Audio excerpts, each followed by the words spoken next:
eza ba église o mingi za baza sukuna te mingi baza na baza ba pasteur moto bende ba pasteur Saoul donc Nzambe déjà ça nini a rejeté bango comment basali ya Nzambe oya minene bako la poste pe poste ba mutapesi ba onani ce n'est pas Nzambe eza poste ba wela mokili papa mosali ya Nzambe azala star te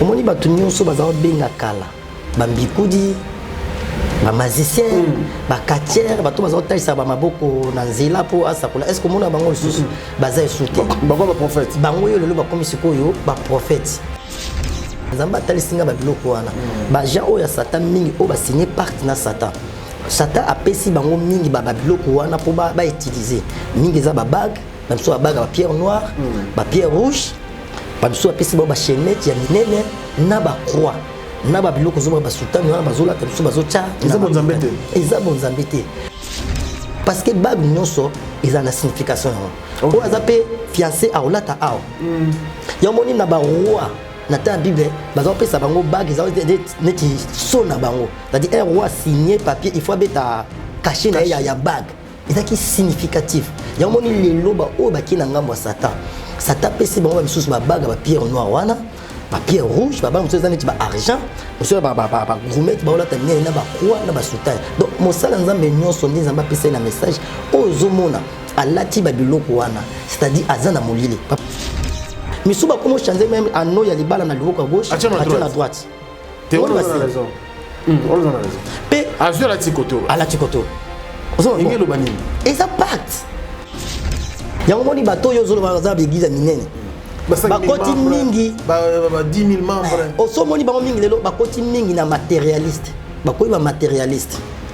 Koza ba membre belé eza ndamba talisinga makambo belé ozo ba membre ana l'église belé o bazo benga soit za minene wana eza neti ba morgue non spirituel je te dis la vérité et ba pasteur wana bazo sacrifier même bandini mais mutu moye bango penza eza te pas mona mutu aleki na TV na utakuta na mutu moka kufa pesinga message chrétien pandimi yango tout tango bi eza biloko nzamba boyi parce que elle a signé ba partout wana par rapport à la vision ndenge Nzambe pesaki diable a imposé bango pour ba gagner ba kinandenge ni c'est-à-dire elle obengiye ba prophète wana mi ba prophète pour mingi na domaine na mingi ba koti na lokoso ambo za ba prophète o ba bimisika le problème ezani papa nanga na kati ya message na ba bani tozala ba fanatique ya ba pasteur te ni ya ba prophète ni ya ba prophétesse ba docteur bana mais toza fanatique ya Jésus.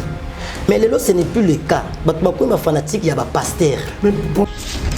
Mais le vrai Jésus-Christ de Nazareth, ça tout le temps la moquée, après tout le temps, la place au lobby, il y a des gens qui ont Jésus. Voilà quand tu attends tout le temps, dans Matthieu chapitre 7, 21. Matthieu chapitre 7, verset 21. Oui, au Kiti. Bible Zobani, tout ce qui me dit Seigneur, Seigneur n'entreront pas dans les royaumes d'ici. C'est moi ce qui fait la volonté de mon Père. Plusieurs me diront à ce jour-là, Seigneur, Seigneur, n'avons-nous pas prophétisé par ton nom? N'avons-nous pas chassé les démons par ton nom? N'avons-nous pas fait beaucoup de miracles par ton nom? Je leur dirai ouvertement, retirez-vous de moi, vous qui commettez les iniquités. Je ne vous ai jamais connu. C'est-à-dire, il a comme Jésus, mais c'est Jésus. Papa, bon, Nanga Jésus, nanga pas bela Jésus. Nzambe siko atindi biso to annoncer vérité pour ba Nzambe ba fonto ba za la sauver. Pour ndenge ba kufida spirituellement. Na kati ya vision Nzamba bani etikale salama physiquement comme ça. Oh moto déjà za déjà kuna. O ba sala ba pratique on a pour naie. Soit kufi physiquement comme ça, il n'ira rien à faire. Parce que l'homme donne que ce qu'on a. O za dans milimo ya Satan ya ngambo soit ça mais pour nous transmettre ni. Transmettre diable. Ya moni za ba tumususu. Tozana bato baza na ba poto par-ci par là yo pour yebo sona bango tu sais comment même pour le moment vie est difficile très difficile très papa biso na Congo to va bien on to foot la wana okoza la peut-être oyebi kutu okoza za mbongo ya foot to ko sola la bayer mais ce n'est pas le cas na poto hein OK sola ni ndeni mais bango ce que diable pesi bango tema mabe mutu azana na problème e kaka bengi pa pesa pe ba okata na montant Zamba vite ça. Na soina maman moko, ça fait mal. États-Unis fait la République démocratique du Congo. na souci ya kosunga bandeko na biso batikala na Angola pe na République démocratique du Congo et memeli biso ba service à ligne ndakisa boutique aide alimentaire pe service ya Easy Cash International kotinda mbongo na famille to na bato bazangi ba moyen kopesa ba don pona ba orphelinat. Il y a des fois totinda ka mbongo na famille basaleli yango na ba besoin mosusu pe batikali kovanda nzala pendant mois mobimba. Grâce à ONG Avenir pour tous kende na boutique aide alimentaire ya Avenir pour tous na Google www.avenirpourtouscongo.com okokuta biloko nyonso ekoli etekamaka na RDC. Sala commande na yo, passer na paiement avant au futa okokuta esika bakomi expédition tia adresse ya Congo commune quartier avenue numéro pe numéro ya téléphone ya moto ko recevoir biloko passer na paiement na yo équipe ya Avenir pour tous ekokende rapide na adresse otiaki na Congo kino na porte ya ndako et livrer commande wana na famille bazui pe basepeli pona kotinda mbongo kaka na site ya Avenir pour tous kende na Google www.avenirpourtouscongo.org okokuta formulaire tchaba information na yo pe tchaba information ya moto ya kozwa mbongo na Angola to na Congo tcha moto li kotindela ye passer na paiement osilisi kofuta okozwa code na email adresse na yo pe sande kwa kene ko récupérer na Angola akozwa yango na Ojawenda na Casa Dubai akozwa yango na Mabor akozwa yango na Kalemba de pe bisika ebele na Angola na RDC ako récupérer mbongo na ye na Lemba Super en face à Food Market na Victoire na marché de la Liberté na Njili quartier 12 tozana Matadi tozape na Kimpese tozana Kasangulu tozana Bomba tozabisiki ebele. Pour plus d'informations benga biso tozali en ligne 24h/24 na ba numéro na biso oyo okozwa biso na WhatsApp +1 859 888 45 43.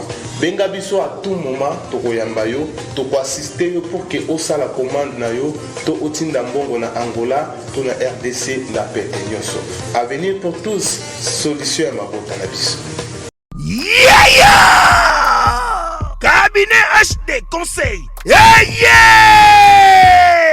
Soki ozali na eloko esengeli obongisa ekoma joli kitoko bezwa valeur to pe ozali na terrain ya kotonga eloko oyo lingi na ville province ya Kinshasa to na République démocratique du Congo oyebi te place nini okobanda pe place nini okosukisa. Cabinet HD Conseil oyo eye pona kopesa yo solution pe kimia na ba problème tout oyo ozanango. Cabinet HD Conseil yango nde ezali ko garantir respect ya contrat na professionnalisme pena suivi ya mosala oyo esengeli na ndenge ya defote. Ozo tuna nga soki bazali wapi? Adresse ezakaka se moko awa na Paris na mboka ya France na adresse oyo 33 rue Colonel Pierre Avia 750 15e arrondissement. Tope okoki kobenga bango na numéro ya téléphone oyo +33 6 62 81 65 49. Cabinet HD Conseil ezali wana pona misala na yo pe pona kobungisa nyonso oya yo ezalaki ya kubeba. Oyoki omoni ondimi yango yo c'est naturel. Garde bandi na yo toujours.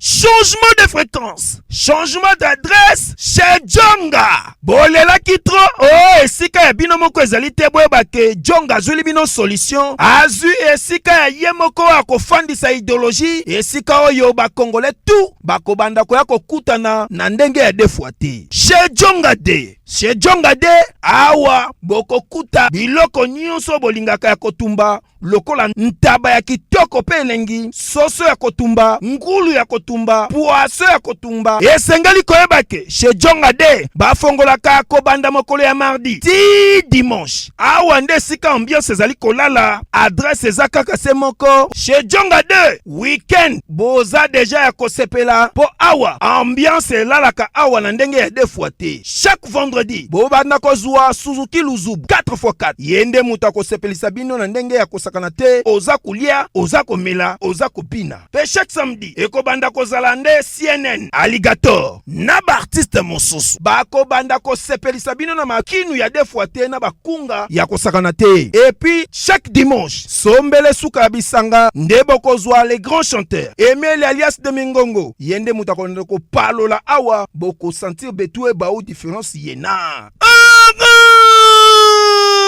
tala mone namira ya nani Shejonga de Malolo. Oui, frère, Babi Tchonga. La Congolia. Futur. Hein? Nous t'aurons la 50 boîtes. La Katakin, c'est Tchonga.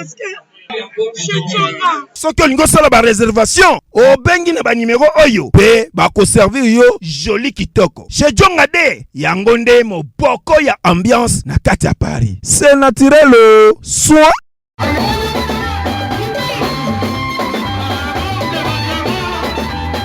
Bana Guine, Bana Dar es Salaam, Bana Poto, Bana Mokili Mobimba, Cité AC Moko, Afrique Info avec Frank Stemai, Yandankala, Twende. X-Bass, Marandura, Frank Stemai. Excellent fidèle internaute, bonjour et bienvenue sur Africa Info. Nous sommes très heureux de vous compter parmi des milliers d'internautes branchés à ces instants. Nous sommes également très ravis de savoir que vous êtes là, étant donné que sans vous, nous ne pouvons rien faire. Grand merci également à tous les amis de Frank Stemai, éparpillés à travers le monde. Nous avons le réel plaisir aujourd'hui et l'honneur de recevoir bien sûr un homme de Dieu qui est venu nous voir dans notre studio. On va parler de beaucoup de choses. Vous savez bien, depuis un certain temps, on a pris l'option de voir, de jeter un œil, regardant bien sûr de ce côté-là, parce qu'il y a aujourd'hui à boire et à manger. Ça,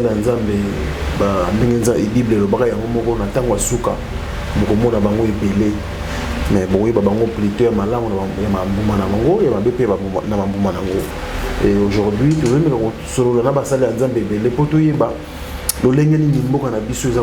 parce que beaucoup de problèmes, population très très pauvre, mais nous avons beaucoup de sambelaka mingi.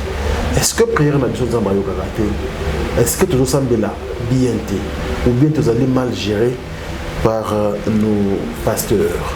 Voilà pourquoi tu as une option cette fois-ci. Il y a un rabino de temps en temps, et surtout les prophètes, quand même, na makambo nzamba zobisarabango pour na biso ba congolais et puis pour na biso la République démocratique du Congo. C'est le cas aujourd'hui. Le prophète Gelor Kassai est venu me voir. Hier, il m'a reçu parce que les responsables de l'église Mounene, mission de délivrance et prophétique, MIDEP en sigle. Donc, hier, il m'a rebellé parce qu'aujourd'hui, il faut que les rebelles oui, mais dans la pratique, il y a mal à voilà pourquoi il faut que rappeler à moi discernement et plutôt un souci. Il y a surtout pour tout quoi dans ma boue il y a faute. Vous avez important. Alors bonjour prophète. Bonjour papa. Qui mes alliés hein? Et qui mes alliés Zambazo Batela. Merci. Moi maintenant ça va t'amabé mais. Toujours. Très bien. Prophète Gelor Kassai. Oui. Bonne santé. Oui, santé Zamala Zambazo Batela bonne binope. Nzamba songa ça va. Alors tous les sont en bolelo parce que dans le début awa beaucoup na biso ils ont toujours un problème. Ça fait plus de 60 ans aujourd'hui, toujours une indépendance. On dirait toujours à Kimiate, on dirait toujours à l'indépendance. On dirait que nous avons tourné au Congo. Et à l'entrée des jeux, vous allez Moussa Nzambe, est-ce que tu as la prière ou bien tu as la mort? Bon, tu as la prière. Tu as la prière, hein? D'accord. Ok, tu as bon délit. Dieu d'Abraham, le Dieu d'Isaac, le Dieu de Jacob, les maîtres des temps et des circonstances.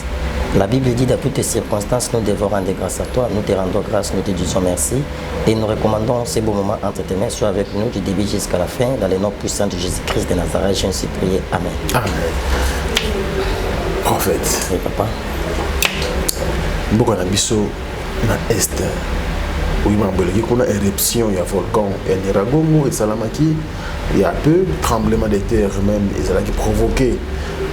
Kuna bandeko congolais, bandeko yanga inayo, bazali déplacé, ba musu na Rwanda, ba musu na ba mboko ezali pembeni ya Goma, bino basade nzambe. Nzambe azolo bela bino et l'autre côté par rapport à makambo tout ça qu'on vivre, mais on a besoin toujours na passe. Oui, c'est bien, papa, journaliste, na mutuna wana. Babiloko ezo salama ezo pesa biso na passe. Parce que bao bazo mona makambo kuna baza bande pour la biso. Ce sont nos frères, nos sœurs. Et ezo pesa vraiment passe makasi. Et les mal les appels nini par rapport à ngolobi, kenza mazolo bela binote. Oui bon, ezana na landa ba prophète mususu o ba sakola pe pour na makambo ko milelo. Au moins même na kati ya domaine na Bonzambe.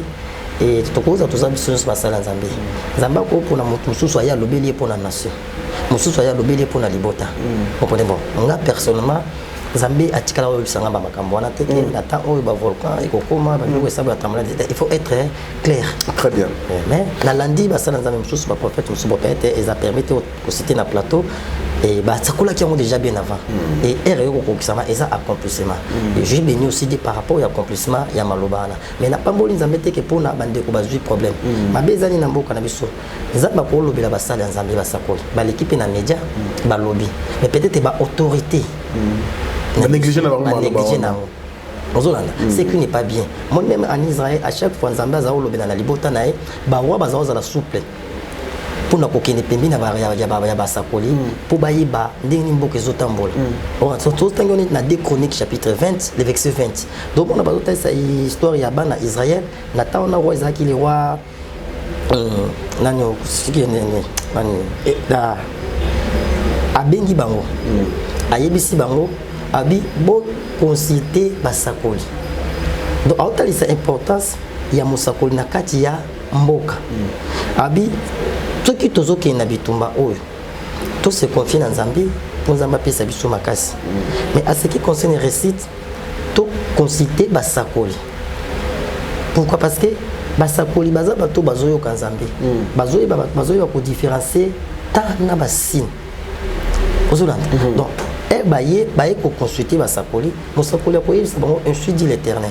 parce que d'abord prophète Azanani prophète Azali interprète ya Nzambi azali porte-parole ya Nzambe ozolanda donc aza porte-parole ya Nzambe et azoyo ka Nzambe pour na ko transmettre message na peuple nae mais ce n'est pas le cas na mboka na biso lelo donc négligence à makasi négligence c'est tellement makasi mais prophète na kwa to malobate pourquoi négligence continue na ba sali na ba konza mboka na biso parce que ba moni peke eleki dimeli melo bitoto ola muki na tongo boenga ipe na comme prophète au sali be côté église bota mais aux ongisa boy tout le monde peut se proclamer prophète pasteur berger et qui titre belé archevêque nani kuna sérieux ça de soutenir makamuna bino ndeni ba konzi ba sa bino confiance. Oui, c'est ça, et ça parmi Babiloko où nous avons tindingana ya kolobela na média pour la peuple de Dieu. Ni to lobi wana omoni Josephat asangisa ki abinga kinaki pa basakoli. Pour azaki na confiance ya prophète. Ni to bina 2 Chroniques 28, c'est ça histoire ya le roi Ézéchiel nani Josephat. Mais lelo na mboka na biso ce n'est pas le cas. Pourquoi? Papa na yebsolo moko bon, biso to bongoli motema mwa kala. Eza vraiment toujours pour s'orgueiller. Nga na bandi makambo Nzambe en 1995. Là j'avais encore 12 ans. Mais vu qu'il n'a pas été lengue, il y a eu 2000 na meka ko zonga sima mukie parce qu'il n'a pas autant. Mais être eu na 6 études na 2005. Maintenant na koti na makambo Nzambe tilelo. Donc j'ai formation mukie na makambo Nzambe ba enseigner biso. Et lelo ce n'est plus le cas. Omoni batu nyonso baza benga kala.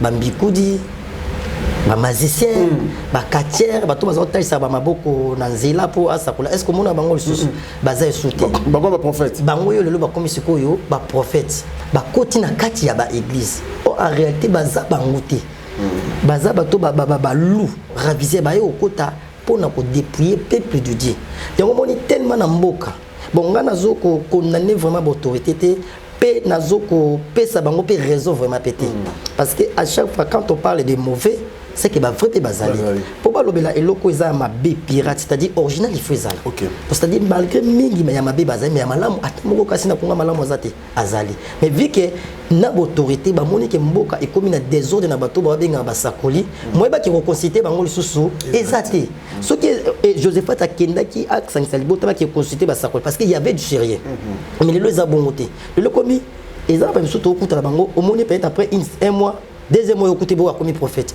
mais au comme prophète ndenge ni au bon le motema wapi parcours les années donc n'est-ce pas ça un mois une année mutabenga mi prophète donc est-ce que des autres ya moni ba koti bili papa ya moni na za sambela nzamba pesa kingai ba message na quelques signes ya bato ya bafo wana très bien et c'est que ya ngo ma to bengeli yo lelo parce que na tala ki pa bande ko mususu c'était vraiment important biloko belé ozoloba na lingi oza na biso clair prophète marambo oyo ozolo baka ya basigne obaki ozolo mambo ba coutrement ba parce que le lot relatif est beau ça dit propre mettons au comme oyo côté ya biso okomi na bilamba moko belebele na nzoto ya ba couleur ba soutane mais carabo chrétien l'église catholique et comme boye ndenge na église de réveil vraiment papa merci beaucoup pour na motuna nzamba pambola vraiment c'est une bonne question moi biloko zo ba kala ba papa na biso oyo ba leki liboso na biso biloko bango ba telemelaka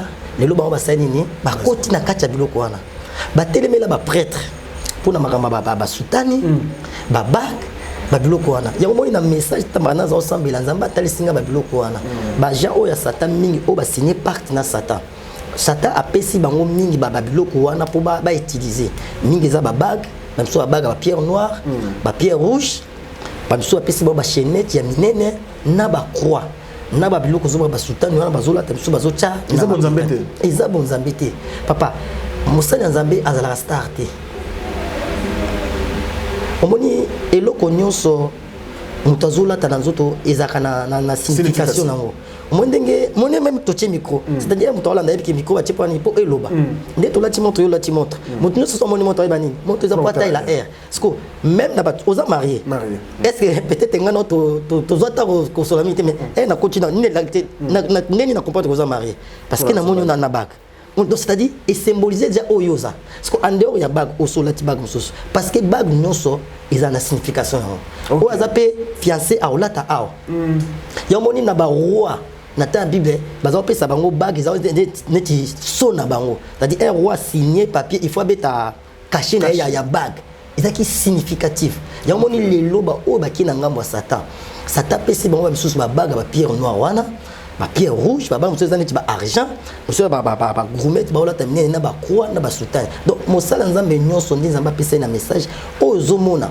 alati ba biloko wana c'est-à-dire azana molili papa to pesi exemple parce que bible obi nature pe eko enseigner biso est-ce que to ke ni comme sikatene ti président biso fati na peut sur na scène mabene na tangi kombo avant contribution notre président Pati Béton yo mona déjà en dehors ya bag ya mariage mona na ba bag musu na maboko mona azola ta gourmet parce que asa président parce que eza dignité so boni soki mokonza mokili liboso ba tola ta ba biloko ati siko musanza olati on a aidé nini bamiso somo na lelo aza marié alati koto bag ya libala koto alati mususu misuba komo changer même anneau ya libala na liboko gauche ati na droite tu as raison on a raison pe azio alati koto ngelo banini eza pacte OK o signé na satan pe papa oza mutu moko bon batunga nazaka moi je suis sincère nga suma malamu ezali na loba malamu suma beza na dénoncer na landi be mission na makasi mingi oza mutu moko oza très intelligent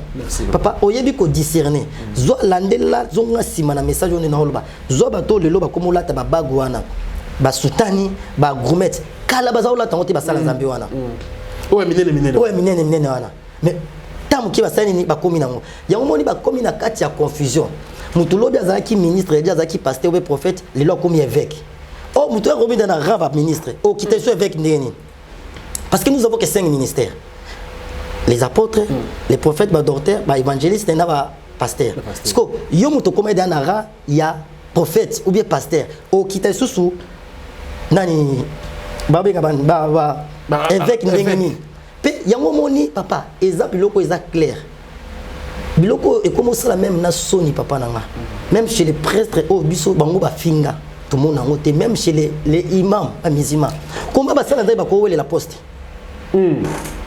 papa na tire enseigner biso comment ba ça ya nzambe o minene ba ko la poste pe poste ba mutapesi ba nani ce n'est pas nzambe isa poste ba la mukili et la qui s'est au bango baza moi misana ba ba pesi ba bago wana papa makambo zolo ba obi c'est très capital hein.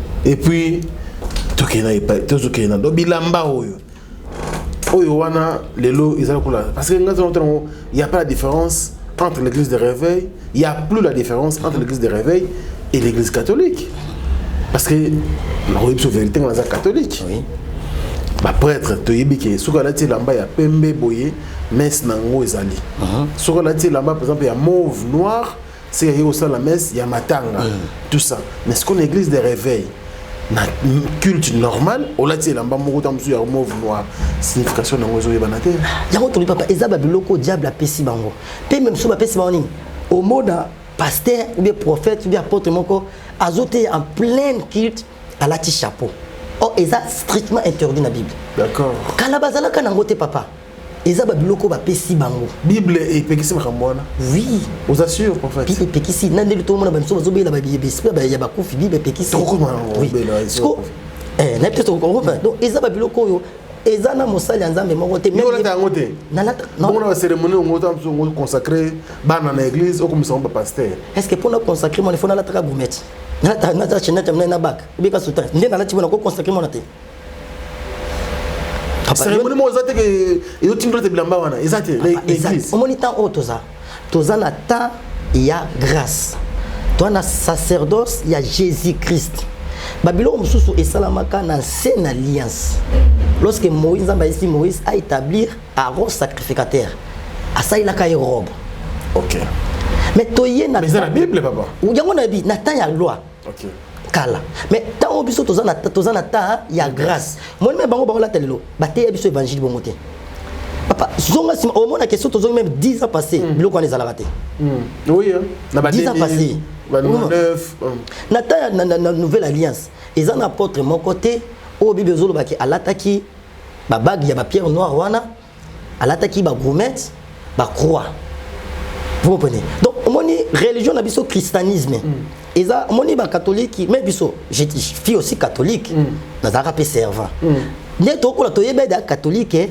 sango alataka déjà robe eza déjà religion au catholique n'ezali ne to mona na ba musulman oyebi ke musulman alataka pe robe alati ba bilo na ba ona mutu mais na biso na christianisme zaki bongo te oh là non normal biso ko ba kala ba ba pantalon minene ba robe ezalaki te ba bague ezalaki te ba bilo ko ezalaki te siko comme ne ba ke ko signer ba pacte na bango parce que mutu nyo soit signé par papa ya Satan a imposé kae elo moboui o ezalaki mona mutu azaki na vérité au ça que lo mobo bato ba comprendre que mutu azai sukuna baba gona ba so moko so mbate papa eza ba biloko eza mingi zo eza ba biloko ba kabal juif OK ba kabal juif baba gona baba moko bozo mona ngozo briller wa noir musu rouge musu vert c'est ça eza biloko euti na molili eza biloko zo ba kabal juif donc c'est-à-dire za bato ba signer ba biloko wana yango mona ba komo kene na ba religion ba komo kene na ba maté ba komo changer mo bomo mutako longo awa chrétien ko zala awa ba moni aux États-Unis ba moni na Canada ba voyage astral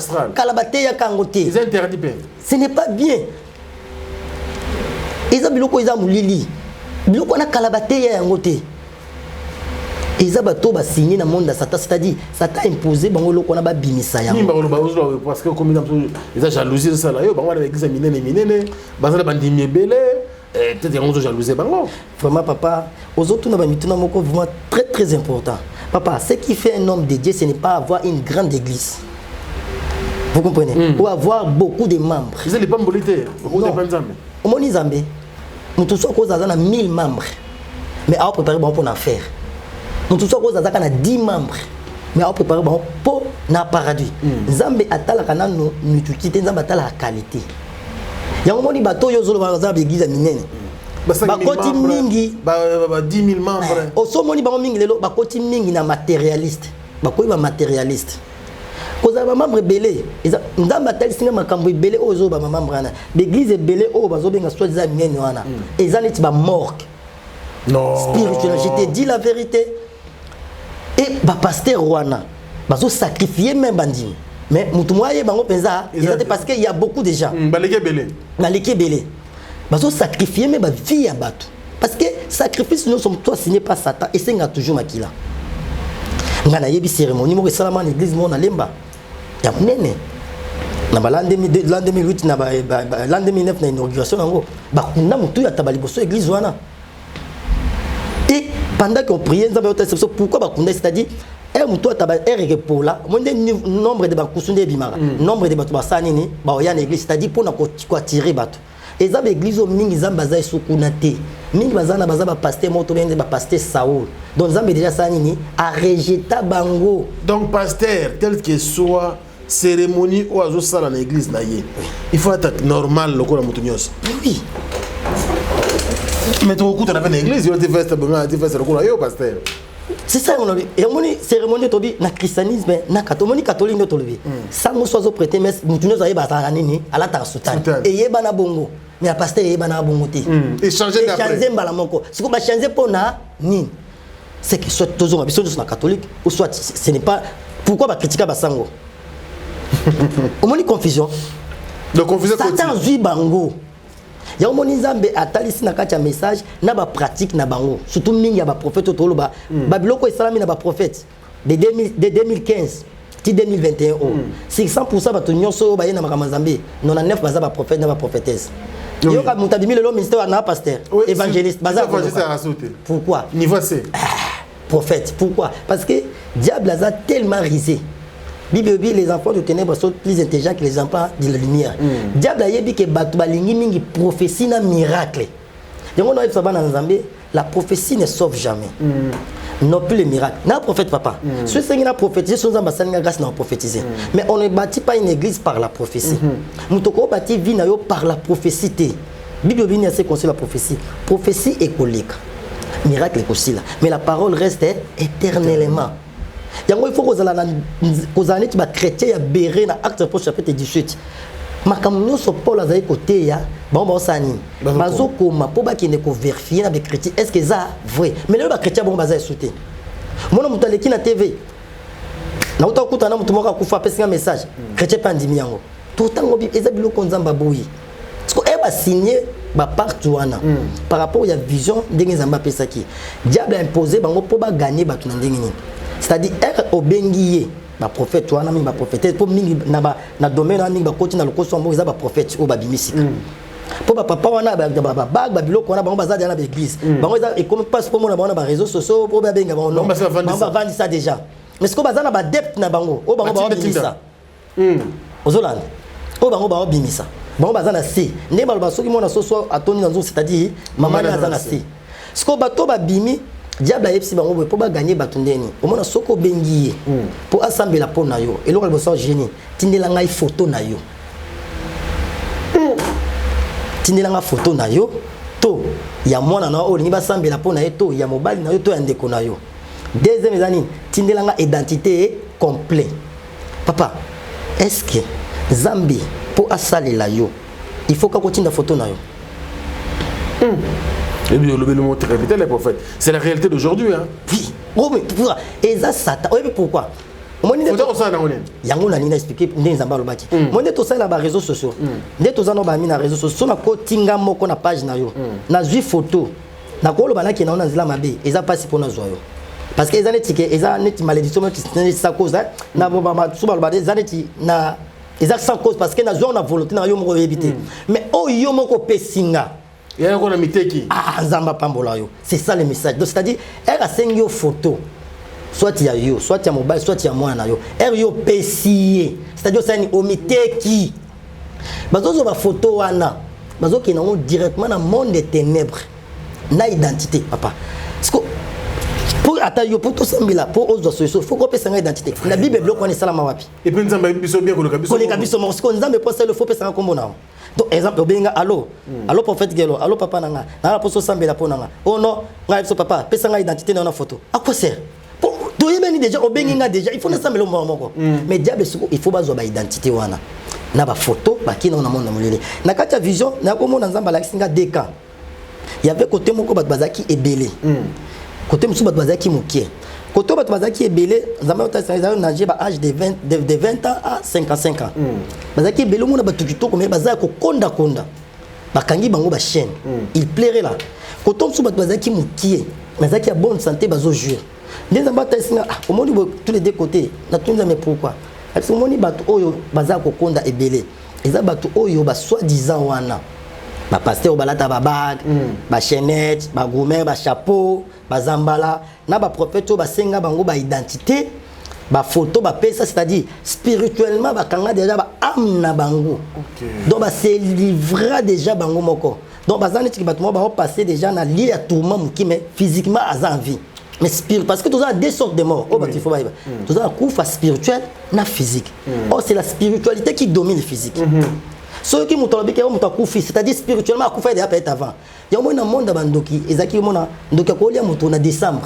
Mais peut-être janvier, février. Déjà, il y a un cas. C'est ça ce qui se passe. Donc, il y a une photo, une image. Donc, c'est-à-dire spirituellement, il y a des gens. Donc, professeur, ceux qui ont une photo, Moussa Lanzambe, il y a une photo de la Bino. Tout ça, il y a une photo Boya na photo monter photo boya. Siko papa, ya on bi il faut pas prouver on a Bible. Siko bi est-ce que Bible permet que mon sang pour sembler pour na moto singa photo. Mais ba récupérer ba image la bino ba na monde de ténèbres, il a récupérer on na. Siko boba mboko yo ba pareil à photo ezala raté. Parce que le comme Android et bimi le pour na ba photo. Siko er la photo ezala ba zo sembler na nini. Siko ba to bazana ba fond. Fait fond. Ndende kuna biso ba ki ba bazaba ba olimi ba téléphone ki kalaras. Ko e kanga photo te. Siko so bengo sembler pour na nini. C'est que faisons attaque chaque que l'Android a une photo mon diable c'est-à-dire ils a babisali le diable la pesi et bato bazaki mukie ils a bato on zamba lobini bato baboyaki bato wana mabe basani ni basambela pona bango. Le problème ezani papa nanga na kati ya message nzamba lobani tozala ba fanatique ya ba pasteur te ni ya ba prophète ni ya ba prophétesse ba docteur bana mais toza fanatique ya Jésus. Mais le ce n'est plus le cas. Bakuma fanatique ya ba pasteur. Mais prophète na kati ya pasteur. Dadi yango wana zoloba dadi muna ko na kaka Yesu. Mais ndimeli Yesu azoyibisa ngai wana. Pour ndimela Yesu na monete. Il faut de maka muto ngana zo mona pozo lebisa komba Yesu. Merci beaucoup papa pour na motuna lisoso. Motunyo so ba la Yesu aza mosali ya Nzambete. Toko tanga pe mukie. OK. D'abord il faut ba yeba quand on parle de Jésus-Christ, il faut bien terminer. Jésus-Christ de Nazareth. C'est ça le vrai Jésus. Et ils appellent pas faux Jésus. On a un théâtre. Même en Jésus de Mbandaka. Est-ce qu'on a ça Jésus Jésus de Mbandaka. Donc, même au temps de la Bible, il y avait aussi des faux, des bars Jésus. Dans l'Arc des Apôtres, Bible, ils ont aussi des bars Jésus. Il y a aussi des faux Jésus. Mais le vrai Jésus, c'est Jésus-Christ de Nazareth. C'est tout le temps la moquée. Après, tout le temps, la place au lobby, il y a bateau, il y a Jésus. Voilà, quand on a Matthieu chapitre 7. 21. Matthieu chapitre 7, verset 21. Oui, au Kiti. Bible Zobani, tout ce qui me dit Seigneur, Seigneur n'entreront pas dans les royaumes d'ici. C'est moi ce qui fait la volonté de mon Père. Plusieurs me diront à ce jour-là, Seigneur, Seigneur, n'avons-nous pas prophétisé par ton nom? N'avons-nous pas chassé les démons par ton nom? N'avons-nous pas fait beaucoup de miracles par ton nom? Je leur dirai ouvertement, retirez-vous de moi, vous qui commettez les iniquités. Je ne vous ai jamais connu. C'est-à-dire, il a comme Jésus, mais c'est à Jésus. Papa, bon, de Kabela, ce qui n'a pas d'anganga, au coup de la Bible, n'a pas Jésus, n'a pas Bella Jésus. À ça, la miracle, peut-être que tu n'as pas un miracle. C'est ça. Mais Matthieu 7, il y a un lobby 21, mon tout ça, miracle, Azambete, ce qui n'a Exode, lorsque Nzambe a tindi Moïse, pour qu'il ne libérer Bana Israël. Nzambe a Moïse, Ozana Nini, Namaboko. Moïse a dit nazana bâton. Aïe bois quand on a sé. A bois qui bâton comme nyoka.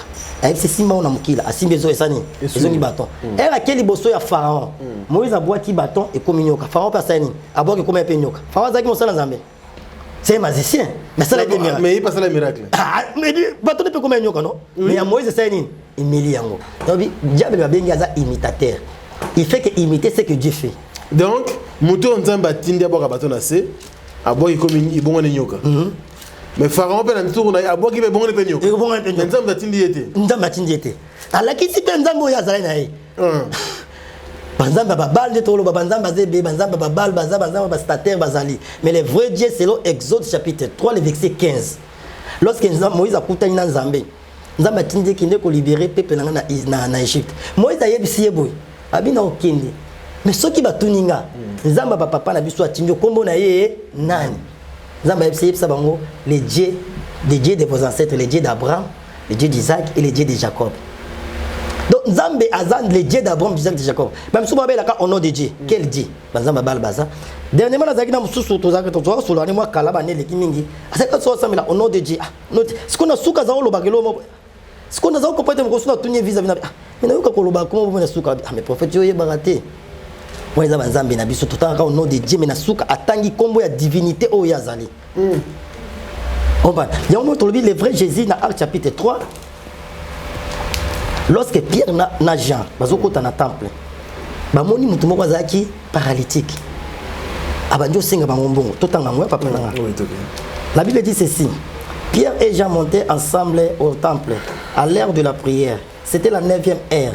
Il y avait un homme boité de naissance, qu'on portait et qu'on plaçait tous les jours à la porte du temple appelé la Belle, pour qu'il demande l'aumône à ceux qui entraient dans le temple. Cet homme voya Pierre et Jean qui allaient y entrer. Il leur demanda l'aumône. 4. Pierre, de même que Jean, fixait les yeux sur lui et dit, regardez-nous. Et il les regarda attentivement, s'entendant à recevoir dire quelque chose. Alors Pierre lui dit, je n'ai ni argent, ni or, mais ce que j'ai, je te l'ordonne. Au nom de Jésus-Christ de Nazareth, lève-toi et marche. Au nom de Jésus-Christ de Nazareth. C'est lui le véritable Jésus. Le véritable Dieu, c'est le Dieu d'Abraham.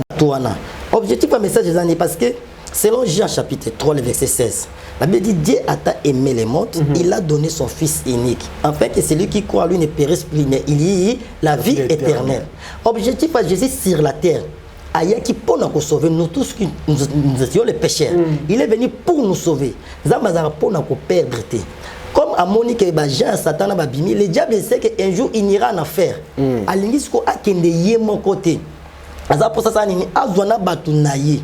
Donc on y a bien si bateau Nzambe siko atindi biso to annoncer vérité pour ba Nzambe ba fonto ba za la sauver pour ndenge ba kufida spirituellement na kati ya vision Nzamba ba nini etikale sala ma physiquement comme ça oh moto déjà za déjà kuna o ba sala ba pratique on a pour naye soit kufi physiquement comme ça il n'ira en affaire parce que l'homme donne que ce qu'on a o za dans milimo ya sata ya ngambo soit sambe pour nous transmettre ni transmettre diable ya moni za ba tumususu ozaki na problème za ina utu moi bien et reconsidérer ka yé problème comme il s'empirer les sous ça c'est quel Dieu pe diable a pesi bango ba domination c'est-à-dire quoi papa sotangi na Matthieu chapitre 10 to expliquer peut-être tout temps en sous comme tout ça on au sala biso c'est peut-être son l'équipe autant oui ba toujours pour ça na biso oban bible vini vous yo ka tout temps Matthieu chapitre 10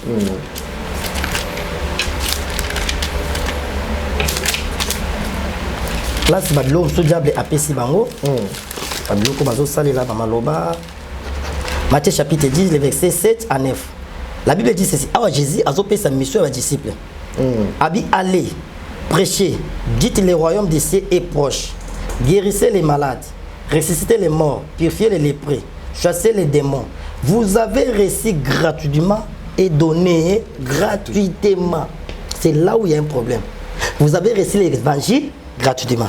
Donnez gratuitement. C'est-à-dire, lorsque vous prêchez, lorsque vous priez pour les gens, ne demandez rien. Mais le diable est bateau à Zangamba Satan. Parce que Satan est en mawate.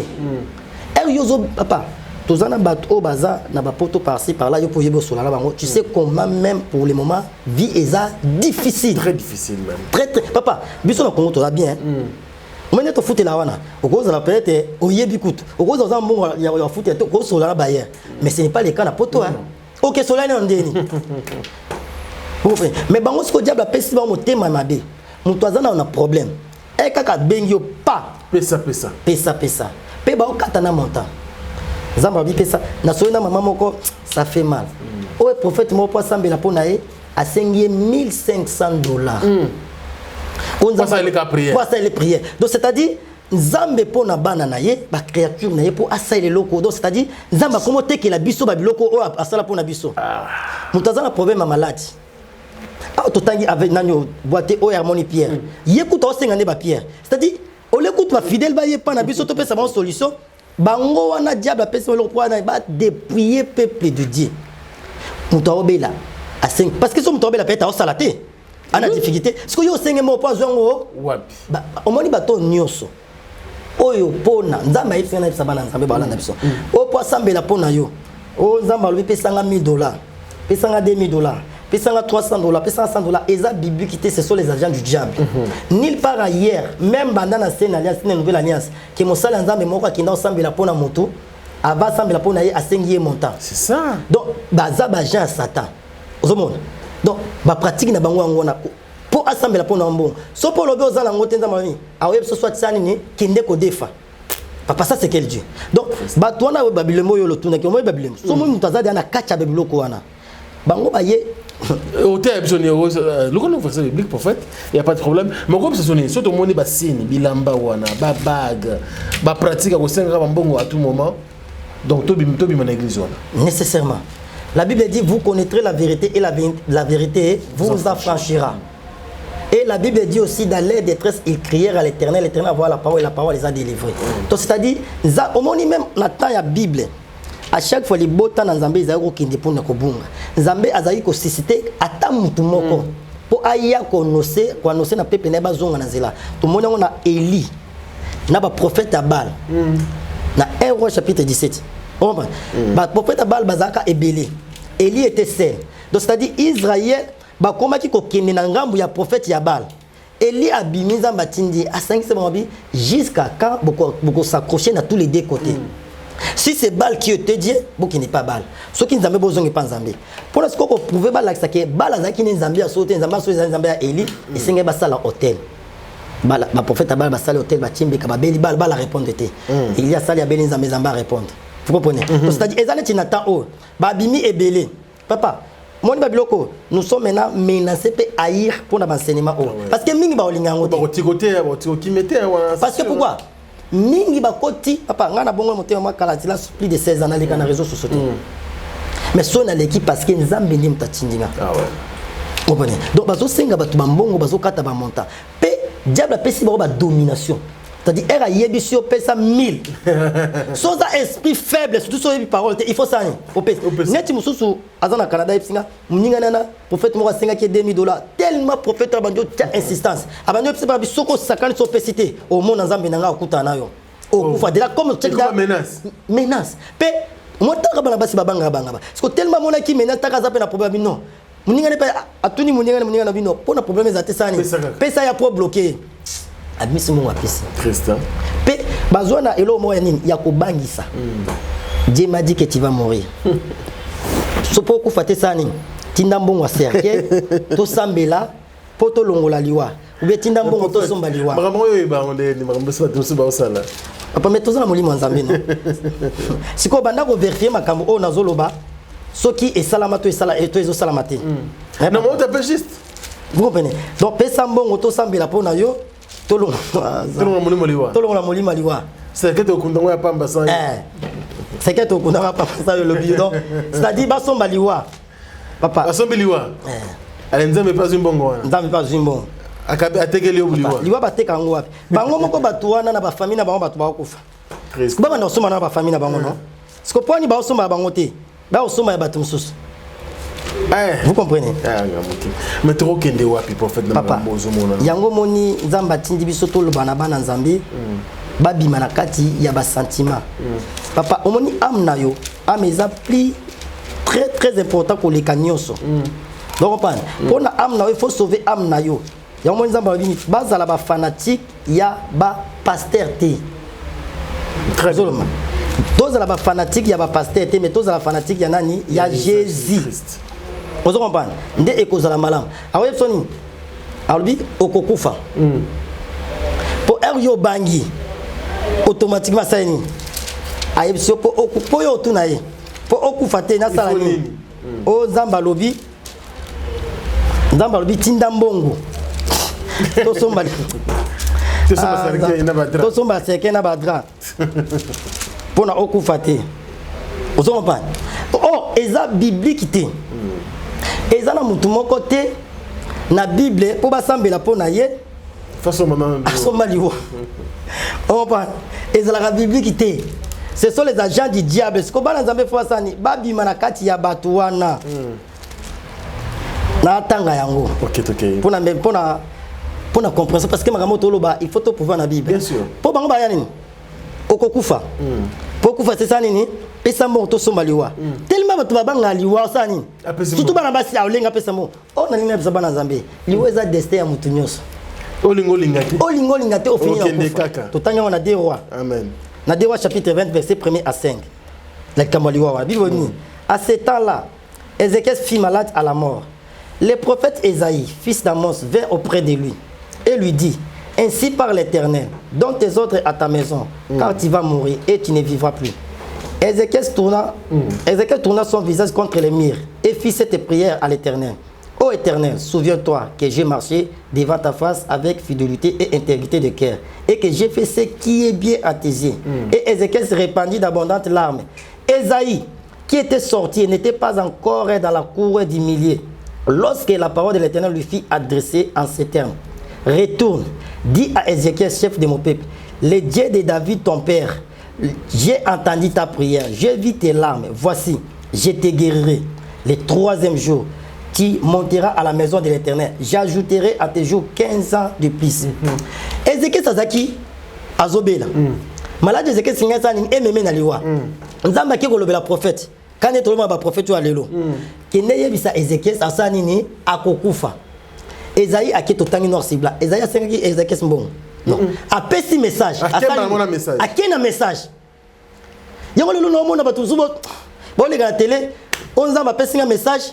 Pour na mutumo mena oluka mutongo papa ça c'est qu'elle dit sonza mbape on na zaboy sonza mbape singa message pour na yo lui il donne la vision il donne la provision atana yeba kiote nzamba mbape sanga na adresse na yo na otatonete très profond ça na papa so moni muto ole kana teva vu que nzamba mbape singa message atana ya papa na biso cameraman na yo nga prophète que nzamba mbape singa message ya papa cameraman nazo lukaye il faut bope sanga nzela na kutana ye na luka limeona ça c'est qu'elle dit nzamba mbape sur message pour na moto a person zilata okutana moto wana abombelo na longe moto abombelo na longe a otobini nzamba yepsi Esaïe qui ne yepsi Ézéchias sanini a okufa avec précision Esaïe sanini aye na message à transmettre moni ange prophète asuki wana a tourner Ézéchias asambeli nzamba longoli liwa Ézéchias pesa mbongo wapi.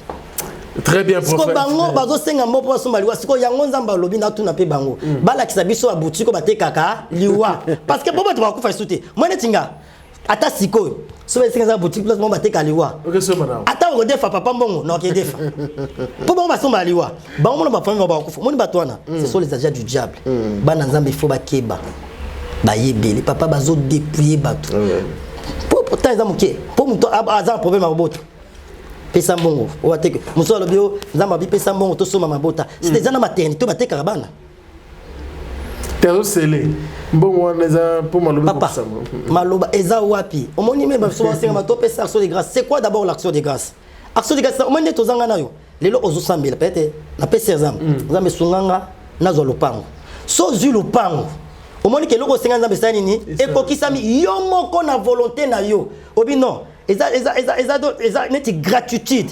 Comme j'ai demandé quelque chose à mon Dieu, Dieu m'a donné. Je ne peux pas être ingrat vis-à-vis de mon Dieu. N'a eu action de grâce sur la scène. N'a que pas sans âme par rapport à l'autre na senga qui est conquisami. Yo sambe pour na moto. Moto n'a eu solution to ça peut action de grâce. Ça c'est qu'elle dit. Donc eza bongo. Mutazo bela. Pesambo basambela pour na yo. Mutaza la problème ya misala. Pesambo papa. Donc bakomi donc bakomi ko sala commerce na kombo ya Nzambe o baza basali ya Nzambe te. Un vrai homme de Dieu ne peut pas demander quelqu'un l'argent avant de prier pour lui. Papa ngane na to travailler na peut-être Nzambe peut-être to banda ko soko zui appelle mutu moko ebiso ke prophète Gelo Kasai ayebisanga avant assemble pour nanga na pesa $100 ou bien $200 à kosio lobeza bato mauvaise foi o bazo sala ba comme ba sala projet. Sautant même dans les commentaires, n'a pas un bon côté parce que marché 10, 7 à 9, vous avez reçu gratuitement donné gratuitement. Mais je ne suis pas ingrat. Il y a des gens qui me bénissent. Là, je suis reconnaissant. Il y a des gens qui me bénissent. Vous voyez, papa, ah, parce que baby qui n'a foutu là-dedans. Et puis, c'est normal. Ils ont volonté naïe. Mais bangou ils ont bon côté. Mais prophète, likambo oyo tozomona lelo ndenge alobaki na début awa tokomi komona makambo lolenge na lolenge. Oui. Lelo komona ngai naza mosala nzambe mais nakufaki nalali na butu nakufi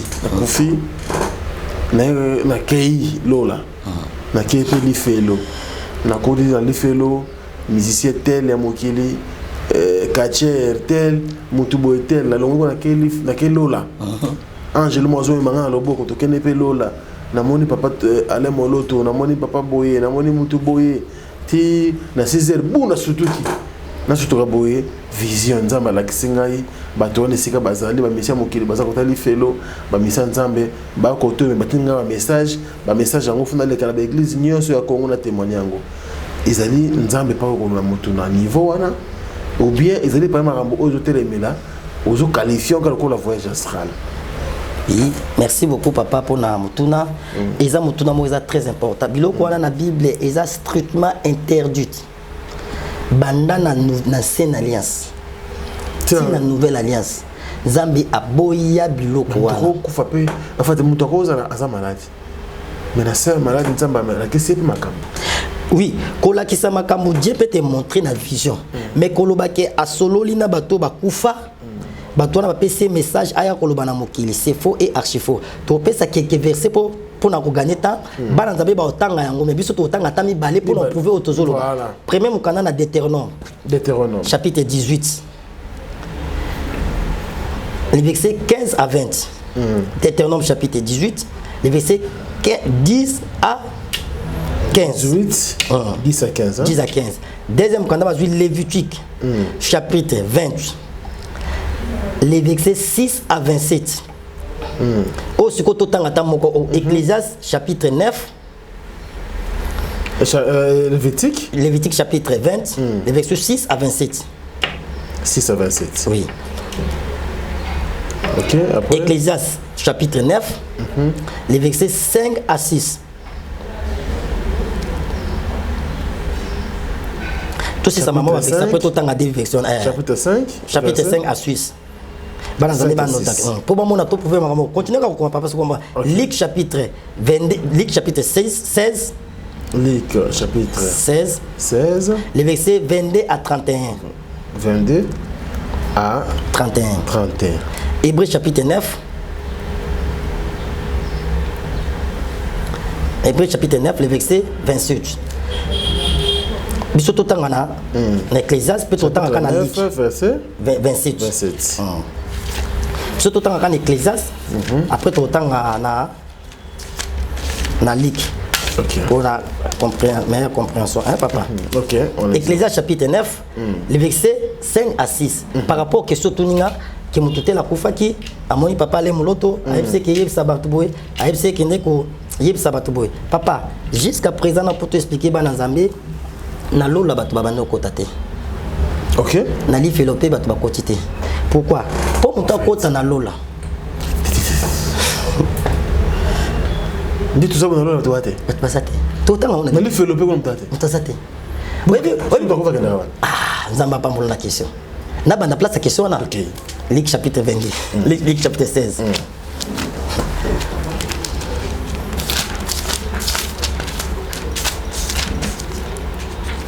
Luc chapitre 16, le verset 22 à 31. Luc chapitre 16, le verset 22 à 31. La Bible dit ceci. Les pauvres moururent et il fut porté par les anges dans les seins d'Abraham. Les riches moururent aussi et il fit ensevelir dans les séjours des morts. Dans 23. Dans les séjours des morts.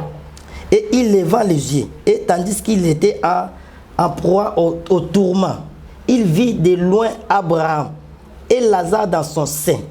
Il s'écria, Père Abraham, aie pitié de moi, et envoie Lazare pour qu'il trempe les bouts de son doigt dans l'eau et me rafraîchit la langue, car je souffre cruellement dans cette flamme. 25.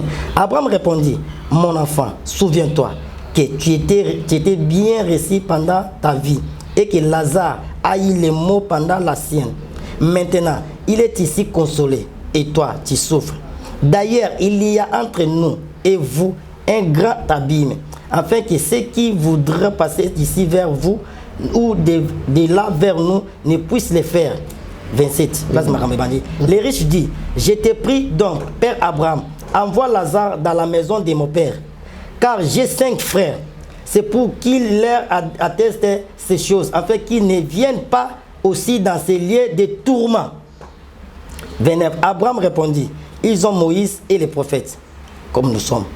Ils ont Moïse et les prophètes qui les écoutent. Et il dit, non, Père Abraham, mais si quelqu'un des morts va vers eux, ils se repentiront. Et Abraham lui dit, s'ils n'écoutent pas Moïse et les prophètes, ils ne se repentiront même pas quand même quelqu'un des morts ressuscite. C'est-à-dire quoi? C'est délié. nalifali bato bakota na te toza na délié o bato bakufi mutu nyonso so akufi so azaki na nzambe akinda na lie ya repos wana mutu aza na nzambe o atamboli selo ba principe ya nzambe nde baotesa nani Lazare aza na au sein d'Abraham, c'est-à-dire na lie ya repos. Et l'homme riche pas kufaki akiwapi na lie de tourment tout en yango, c'est-à-dire lié de repos et puis lié de tourment. Lié de tourment. D'accord. Donc c'est-à-dire muto akufi na nzela ya mabe so akufi akena na lie ya tourment. Donc azo souffrir déjà non. Pour muto akota lola na lifelo, il faut jugement dernier sala nini et salama. Après jugement dernier, nzambe après ko juger biso, ba batambola ki malamba sa nini. Ba koti na lola.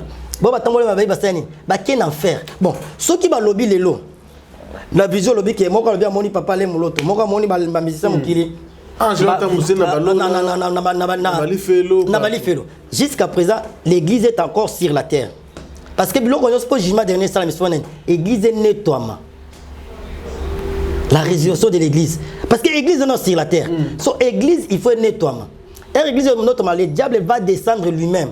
Sur l'Apocalypse, il y a la guerre, Armageddon, il y a règne, il y a Satan. Pour Satan, il faut y avoir quitta. Il faut s'imposer dans la reine. Il y a 666.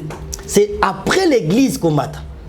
Mais malgré tout, déjà, il y a de la bête, comment bête, tout le monde a mauvais signe. Mais jusqu'à présent, l'église est sur la terre. Ce que les musiciens, il y a Mokili, il y a un côté qui est un jugé. Au moins qu'ils ont un faux enseignement. Ils ont un bateau, ils ont un gambo, il faut comprendre.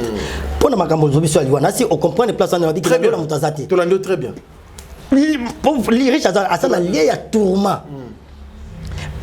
Alors, il y a ça Abraham.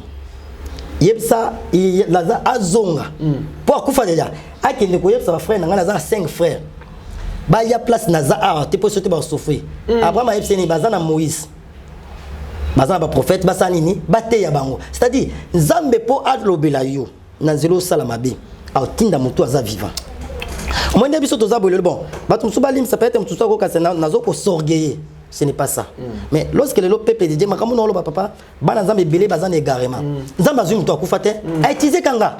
Abi prophète va parler comme ça, pas comme ça. Au comment na bato ba ko comprendre makambo ba za sauver. Et alobi tinda Lazare lobi non, Moïse na ba prophète baza kuna ba yokae. Abi non, soki muto uti ko to akufa kei ba koyoka. Siko poani ni Moïse, poani ni Lazare kitata ya yebsa bande ke boya na zela filoté parce que Dieu a laissé les gens sur la terre. Yo kasi papa na mboka on est tous en Congo, katocha na Congo. Ata mosala nzambe moko ya bien zate. Bazali. Bazi belé. Oh nzamba ko lobela pona bana ne pas averti, il faut zo muto akufa.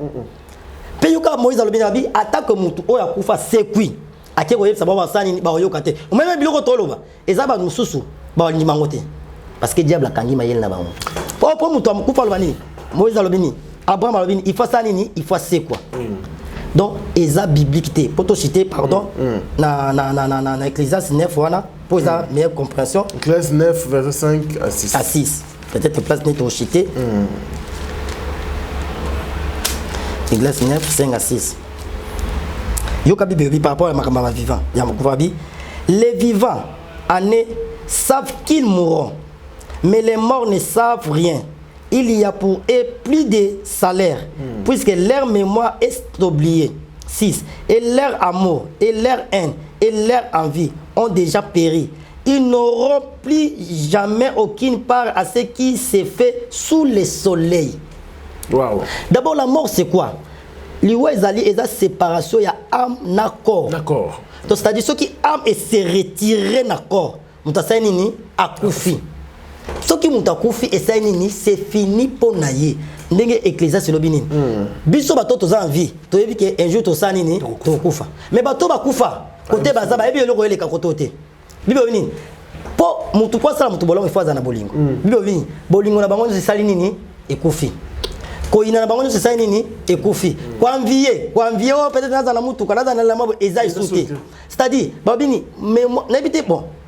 N'habite sur le bambin zambali misaba to bambin n'habite est-ce que batu batanga bible ba comprendre babini mémoire na bango eza stérile. C'est-à-dire ekoyi ko fonctionner le sous té. Siko musicien ya mokili ou bien papa le muloto ya monaki mémoire a fonctionner mémoire ni. Pour ça kufa. Pour ça kufa déjà. Azana atambola na Nzambe azana lié à repos. Au sein d'Abraham. Vous comprenez papa? Donc babini pe ba yoka bible ne précis na se babini. Bango batu bakufa. Baza suna baza ata na salaire te. Baza pe ata na part moko te na makambo eza o na mokili biso to sala. Mwene biso to sala ngana yo. Bato bakufa neti biso to perda ba papa. Papa na place aza ayebi ata te ke na za plateau. C'est profond. Donc ba yebite. Pour citer na hébreu bato ba tanga pour na ko gagner temps. Hébreu 9:27 Bible vini. Beaucoup banda ko hébreu. Hébreu 9:27. Bible dit car il est réservé aux hommes de mourir une seule fois. Après quoi vient le jugement. Donc pour muto ko talo ande to bi il faut aller kana jugement. Pesa mini muta sani akufa kaka mbala moko. Siko muto akufa kinda abanda kozonga banda olobela bato poa. Yango moni no to ba na devi. Baza basali ya Nzambe te, baza baja ya Satan. Papa oyebi biloko kala tozali na mokili même kilo bato bakina ndaka nganga. Il y a des magiciens ba nganga ba invoka ka esprit muto akufa abimi azoloba. Bato bakota banda nganga bazali. A invoquer abimi alobi. Pourquoi ezaba biloko yo ba magicien bato data molini ne basala. Baza pratique ya basala ba Nzambe te. Ti papa yete.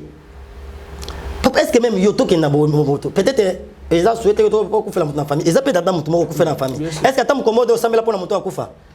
O koko nanga. Ce que ça là c'est ignorance. Ce qui na bamboko mona biloko esama na ba village bakenda ko invoquer l'esprit des démons na ba cimetière. Et ça parmi ba biloko sotanga na Bible où Isala ki Nzambe a rejeté Saoul libela. Saoul est allé invoquer les esprits à Samuel. Pe mututo albani Saoul a salango. Saoul a ke mona mwasi a invoqué que esprit ya Samuel. Azaki prophète Nzambe te. Ndoki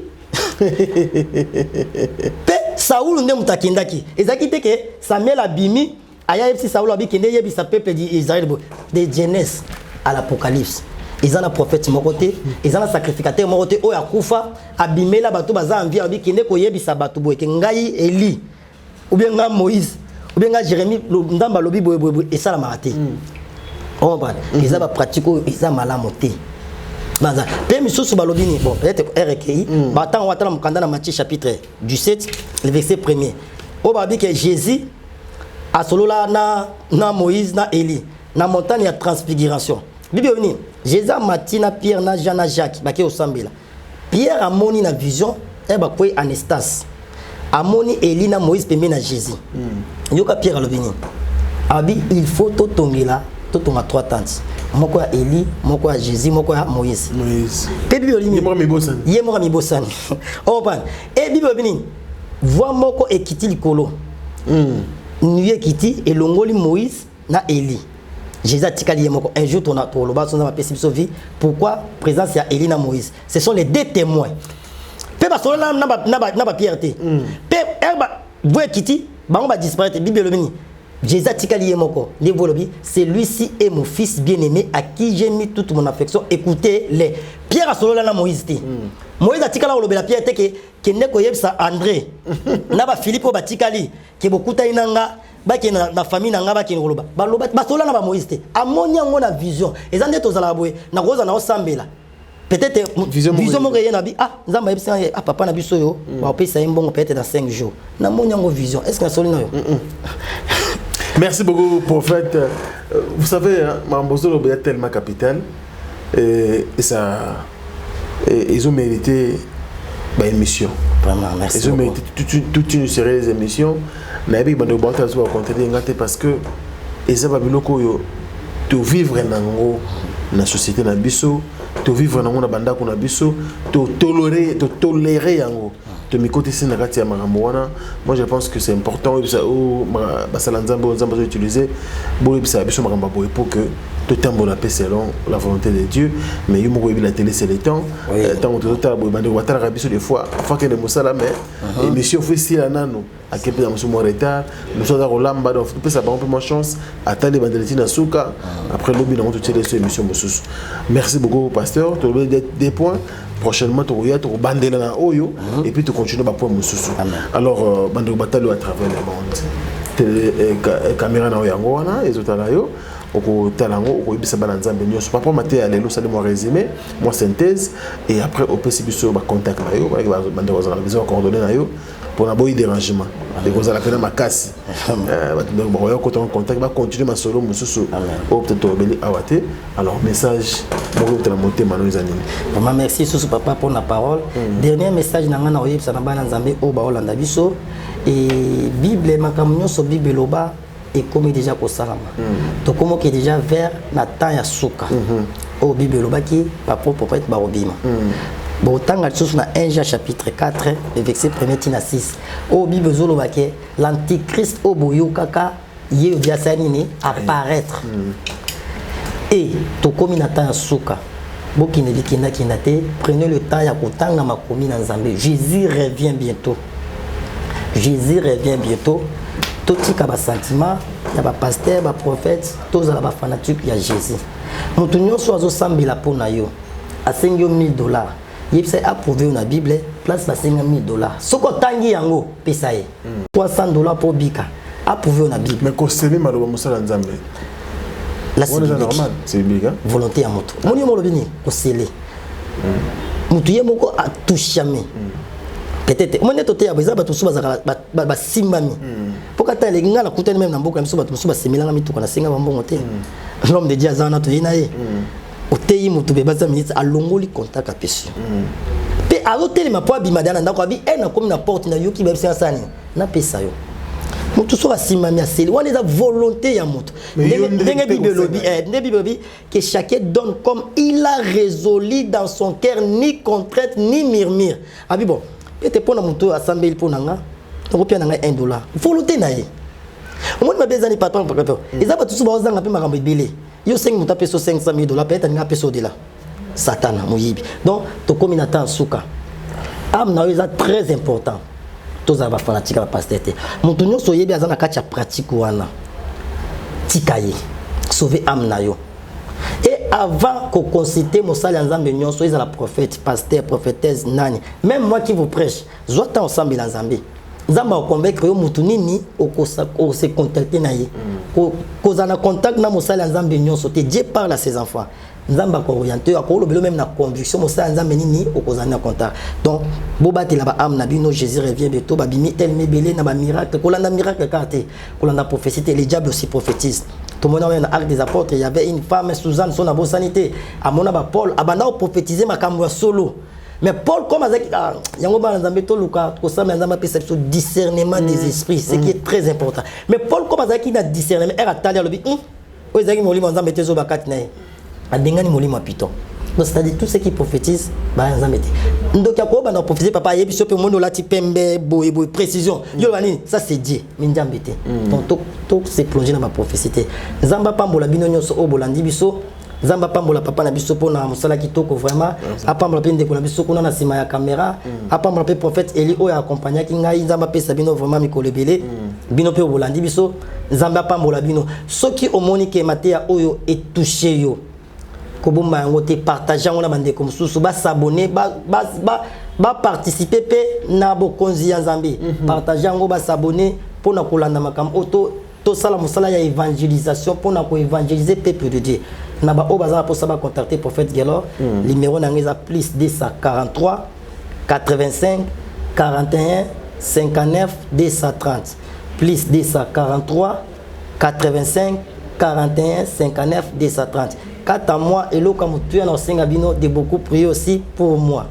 Moutuloko la Paul Sobaza Senga Lisungi a prière. Je ne suis pas plus qu'apôtre Paul. Donc, c'est-à-dire, je suis l'objet, il y a menace. Dans le téléphone, dans le mais moi j'ai toujours dit ça, papa. Pour la vérité, je suis prêt même de mourir. Si nous va permettre que nous j'accepte. Mais nous sommes là pour annoncer la vérité. Zamba Pambola, vous avez tellement belé, moi aussi, vous avez belé, au Bolandarabiso, Bino, au Pambolabiso, je suis reconnaissant vis-à-vis de vous. Zamba Pambola, Bino, vraiment. Tout le monde a l'estimation qui est sous Azonité. Il s'appelle le prophète Gelor. Prophète Gelor Kassai, Azam Salanzambe. En tout cas, numéro contact, on a joué comme il s'est dit, on a affiché le prophète numéro, on a pour que Bandeko ba facilement et que ça l'a bien. Bien, on va un message. Je pense que la coordonnée à Moussa Lanzambe, on a beaucoup de contact pour la continuité, ma solo, Moussa, sur ma question, tout ça. Et que ça l'a bien pour que vous partagez ensemble. Mais prochainement, ceux qui viennent vous s'appellent les sous de Kozong, ça prophète, pour que à continuer à Kozonga biso na bilei ya molimo o nzambache katina. Merci na maïle Sadi papa na René qui était là derrière la caméra. Merci également à vous tous qui étaient là nombreux en train de nous suivre. Nous sommes à la fin avec votre émission. On se retrouve prochainement avec le même plaisir. Au revoir.